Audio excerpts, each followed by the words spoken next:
Psixologning gapiga kirib, yozgi kiyimlarni sandiqqa solmasdan tepaga taglab qo'yganim uchun jazo bo'ldimi, bilmadim. Shu desanglar, o'g'limni kiyim almashtirish bo'yicha didi har soatda almashib turadi. Nimamish ertalabdan yozgi kiyimlarni kiygisi kelibdi.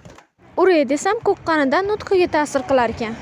Nima deb o'ylaysizlar? Bitgacha bu bolajonlar bilan nima ishlar yurdim? Ertalabdan boshqa hech narsani o'ylamasdan birinchi o'rinda bolalarim bilan vaqt o'tkazishga harakat qilaman. Chunki ikkala farzandim ham ertalab bog'chaga borgan bo'y kecha payt 5:30-6da qaytib keladi. Siz bolalaringiz ham kiyimiga, sumkasiga juda e'tiborlimi? Bolalarda men tushunchasi 3 yoshdan paydo bo'lardi. Imkoniyat taqsimlanganda qizim birinchi qatorga o'tib olgan shekilli.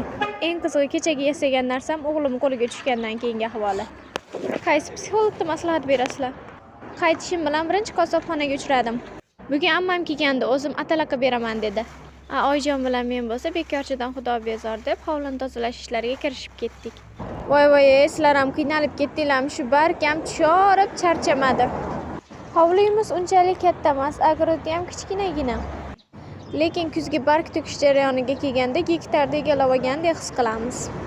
Blogim birinchi marta ko'rayotgan bo'lsangiz, tanishib olsangiz zarar qilmaydi. Ismim Zarnigor. Oilali, ikkita farzandli onasiman. Bu yil logopediya bo'yicha talabalikka qabul qilindim. Hozirda 2-kursman.